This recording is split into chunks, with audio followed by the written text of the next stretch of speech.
Bienvenue à la capsule 3.3, donc sur les fonctions exponentielles et logarithmiques. Celle-ci concerne la règle d'une fonction exponentielle à partir d'une situation ou d'une table de valeurs et fait suite à celle où on pouvait déterminer la règle à partir d'un graphique. Alors, on part avec cet exemple. Pour produire du sirop d'érable, on fait bouillir l'eau d'érable jusqu'à ce qu'environ 97,5% de sa quantité initiale soit vaporisée. Alors, ça veut dire qu'il nous resterait environ 2,5% de la quantité initiale. Euh, donc, voyons, d'eau d'érable qui serait enrichie, donc où les sucres se seraient concentrés. C'est ce qui nous donne le sirop d'érable. Voici des données sur la quantité d'eau d'érable Q en litres selon le temps d'ébullition T en heure. Donc, bien sûr, il faut noter que s'il y a un acériculteur qui observe ces données, c'est un modèle mathématique. En réalité, la formule pour produire du sirop d'érable est beaucoup plus complexe que ça. Mais ça nous donne une bonne estimation. Alors ici, on a la quantité d'eau d'érable en litres selon le temps en heure d'ébullition. Alors au départ, on a 960 litres d'eau d'érable. On est au départ, donc on n'a pas commencé à bouillir. Et au fil du temps, donc après 2 heures, il nous reste environ 786,26 litres. On a gardé 2 chiffres, mais en réalité, ce sont des approximations, des arrondissements. 3 heures, 711,57, 6 heures, ainsi de suite. Puis on voit déjà que ce n'est pas un modèle linéaire. Parce que 2 heures plus tard, on a une diminution, et 6 heures plus tard, la diminution n'est pas du triple. Alors, ce n'est pas un modèle linéaire qu'on a là. Alors, la question, combien de temps serait nécessaire pour obtenir un sirop d'érable selon ces données? Cette question, on ne va pas y répondre aujourd'hui. On la pose parce que c'est le genre de choses qu'on fait avec un problème comme ça. Par contre, on va la reprendre dans les prochaines leçons. On a besoin d'une autre notion, donc le logarithme, pour pouvoir répondre à cette question. Mais on serait capable d'obtenir une pas pire estimation en poursuivant la table de valeurs. On serait capable par des encadrements, donc dire après tant d'heures, oups, je ne suis pas encore rendu tout à fait là, ainsi de suite, puis continuer comme ça. Mais là, pour aujourd'hui, ce qu'on va faire, c'est qu'on va déterminer la règle de la fonction exponentielle qui modélise la situation présente, donc la production de sirop d'érable. Première étape. On observe les variations de la variable indépendante, donc ici c'est le temps, et on calcule le facteur multiplicatif correspondant à la base à partir des variations de la variable dépendante. Alors on parle de multiplicatif parce que des bons additifs de la variable indépendante vont être associés à des bons multiplicatifs de la variable dépendante. Dans ce cas-ci, c'est la quantité d'eau d'érable en litres. Multiplicatif parce que c'est ça, on associe de l'additif à du multiplicatif parce que c'est une succession de multiplications, c'est ce qui crée l'exponentiation. Donc c'est comme ça qu'on la reconnaît. L'étape, c'est important de déduire la base, on va déduire la base de ce qu'on va trouver ici, en transposant sur une variation unitaire. Donc, je vous explique ça dans un instant, de la variable indépendante. Donc, on voudrait, en bout de ligne, on voudrait savoir à toutes les heures quelle est la réduction, la réduction en multiplicative de la quantité d'eau d'érable, donc incluant la perte qui est vaporisée. Alors, commençons. On a que lorsque on ajoute 2 heures plus tard, on est passé de 960 à 786. Donc, n'oubliez pas, c'est super important. C'est inutile d'y aller par des bons additifs parce que les bons additifs ne seront pas constants. On cherche une constance dans la multiplication. Alors, ce qu'on va faire, c'est qu'on va diviser 786 et 26 centièmes environ par le 960 du départ. Donc, faisons ça. On obtient 786 divisé par 26, 786,26 divisé par 960, ce qui nous donne environ 0. Et puis, c'est important de garder le plus de chiffres possible. Donc, 0,8190. 0,8190. Je me suis gardé 4 chiffres. Maintenant, ici, on a un bon additif de 1 et un bon multiplicatif de 711,57 divisé par 786,26 qui va nous donner 0,9050. Et on poursuit comme ça. Plus 3. Pour le besoin de l'exemple, je vais poursuivre. Mais si on est assuré que c'est une progression exponentielle, ou dans ce cas-ci une décroissance exponentielle, on n'a pas à le faire partout parce qu'on peut s'y fier que ça sera constant. Donc ici, plus 4 et 353,80 divisé par 527,43 vous nous donnez fois 0,6708 environ. J'arrondis au quatrième chiffre après la virgule. Alors voilà, on a une bonne base pour pouvoir procéder. Et pour les besoins de l'exemple, je vais travailler avec les 4 pour vous montrer ce qu'on est supposé obtenir. Mais comme je vous dis, dorénavant, si on est assuré que c'est une fonction exponentielle, on n'aura pas à le faire partout. Alors premièrement, voici de quoi il s'agit. On associe le bon additif au bon multiplicatif de la façon suivante. On va dire que ce qu'on trouve ici, c'est la base. On sait que donc la base, appelons-la C, C au carré. Au carré, le carré vient du bon additif, est égal environ à 8190 10 millièmes. Alors que pour le deuxième cas, ça c'est le premier. Le deuxième cas, C à la 1 va être égal environ à 0,9050. Le troisième, C à la 3 est environ égal à 0,7412. Et le dernier, C à la 4, le dernier bon était de 4, environ 0,6708. Alors, c'est pour vous montrer que dans le fond, on pourrait se servir de n'importe lequel des 4 pour être capable de déterminer notre base. Pour les besoins de l'exemple, je vais les faire pour tous, pour vous montrer que c'est bel et bien stable. Alors, si C au carré donne environ 8190 10 millièmes, alors C sera égal environ à la racine carrée de 8190 10 millièmes. C'est-à-dire environ 9050 10 millièmes. Le deuxième, c'est inutile de le faire parce que je l'ai déjà. C à la 1 donne 0,950, donc on voit que c'est déjà le même que là. Ça fonctionne.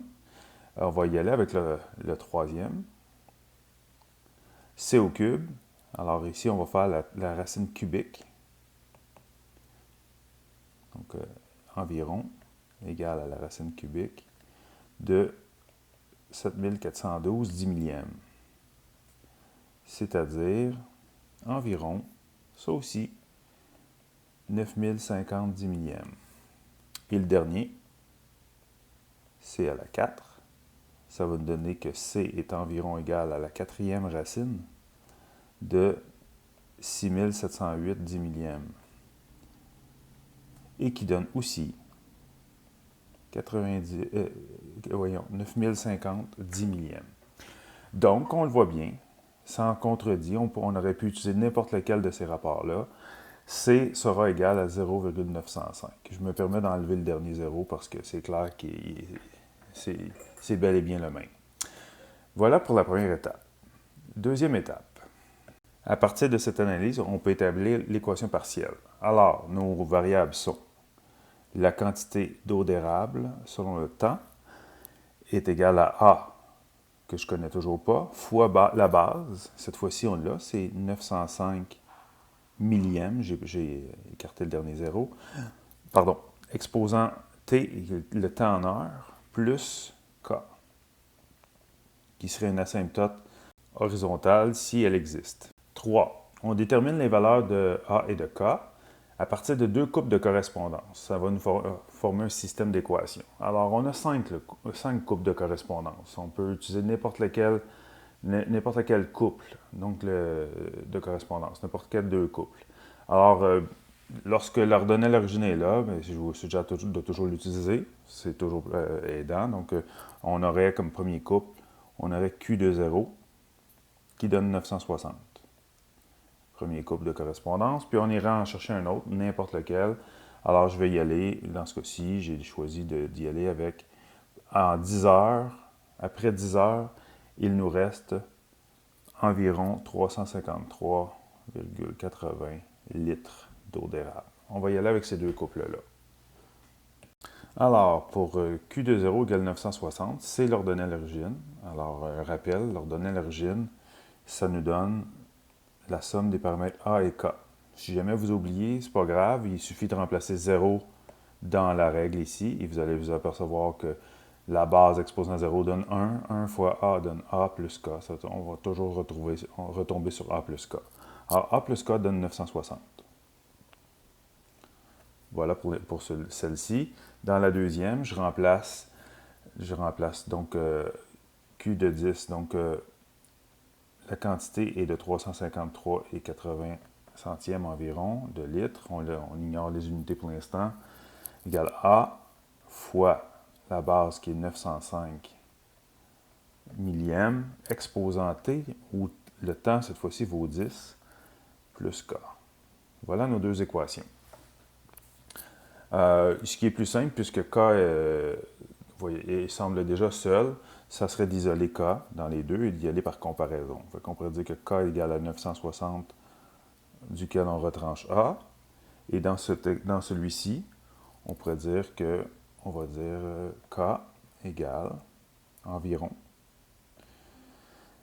353,80 centièmes moins A fois 905 exposant 10. 905 exposant 10 donne 0,36854. Je vais prendre un autre chiffre. Plus on est précis, plus on a de chance qu'à la fin, les choses arrivent bien. Donc, mieux vaut prendre plus de chiffres parce que l'exponentiation, c'est très, très sensible à la moindre imprécision. On met... donc, c'est la puissance, justement, qui va multiplier la moindre petite erreur, donc puissance 10 dans ce cas-ci. Alors, ce qui nous donne environ K, qui donne 353,80 centièmes, moins 0,36854 A. Parfait. Par comparaison, on va dire que K égale à K. Dans celui-ci, c'est 960 moins A, alors que celui-ci donne 353,80 moins 36854. Il ne faut pas faire d'erreur de retranscription. Et on isole A. Alors, c'est-à-dire, j'additionne A de part et d'autre. J'enlève 353,80 de ce côté-là. Bon, rien de nouveau ici. A donne 960, donc K égale 0. C'est-à-dire que l'asymptote horizontale, c'est l'axe des X, l'axe du temps dans ce cas-ci. Et dans ce contexte-là, ça veut dire qu'ultimement, il n'y aurait plus d'eau. C'est un modèle. Évidemment, une asymptote, il n'y aurait plus d'eau, on arriverait à 0 exactement, alors que dans un contexte de fonction exponentielle, c'est une asymptote, donc on n'atteint jamais l'asymptote. C'est ça la limite du modèle, notamment. Alors, on peut conclure, donc, la quantité d'eau d'érable selon le temps est égale à 960, que multiplie 905 millièmes exposant T, et inutile d'écrire K égale 0. Deuxième étape, on peut valider l'équation avec un autre couple de correspondance. Par exemple, si on prenait pour 3 heures, on voit dans notre tableau, nous donnait 711,57. Est-ce qu'on arrive à ça? Donc, Q de 3 égale 960, selon notre équation, 905 millièmes exposant t. Oups, t va être remplacé par 3, justement. Au bout de 3 heures, et on fait le calcul. Et on s'aperçoit que, en effet, cela donne 711,57. On vient de valider notre équation. Bon, la question était posée. On avait une question qui était posée. Comme je vous ai dit, on va apprendre à la résoudre plus tard. La question était combien de temps sera nécessaire pour que 97,5% de l'eau vaporisée et qu'on obtienne le sirop d'érable. Donc, 97,5, donc c'est juste pour vous expliquer où on s'en ira, donc en prolongement. Si on veut que 97,5% de l'eau soit vaporisée, donc c'est ce qu'on appelle du sirop. Cela revient à dire, c'est équivalent à dire qu'en fin de compte, il nous reste 2,5% d'eau d'érable restante. Donc, ça équivaut à dire, finalement, que c'est pas équivalent, c'est égal. On compare des quantités. Égal, finalement, 2,5% de 960 litres. Ce qui nous amène donc 24 litres. Fait qu'on voudrait savoir combien de temps serait nécessaire pour obtenir 24 litres. Finalement, on cherche le point T, 24. Et c'est ça la question. Donc, si on retourne dans notre table de valeurs du départ, on continuerait comme ça à faire décroître. On pourrait utiliser notre règle et puis donner des valeurs au temps, ici, et vérifier quelle est la quantité jusqu'à temps qu'on arrive près de 24. Là, on va voir que ça risque de ne pas fonctionner pile.